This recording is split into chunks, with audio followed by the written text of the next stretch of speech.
Jadi maksud ibu ini hanya untuk dengan menunjukkan bahwa dia ada dugaan penganiayaan loh yang dilakukan oleh pihak TNI, tapi dengan menggunakan membawa nama-nama Satgas Covid. Nah, itulah yang diklarifikasi oleh ibu itu tadi, permohonan maaf membawa nama Satgas. Yang aturan dengan ini mohon maaf apabila saya di dalam postingan saya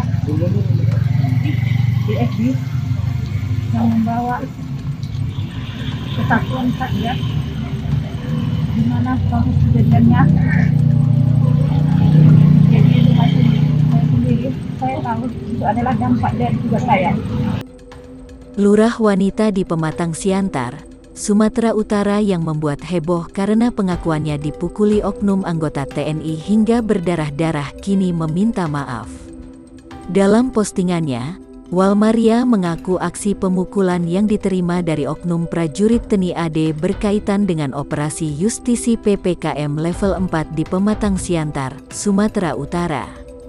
Setelah pemeriksaan dan melaporkan pemukulan yang ia alami di Denpom II Pematang Siantar, Walmaria memohon maaf karena membawa-bawa nama Satgas COVID-19 Pematang Siantar.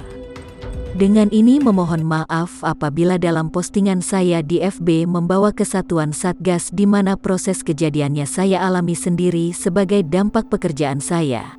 Demikian, kata Walmaria kepada wartawan.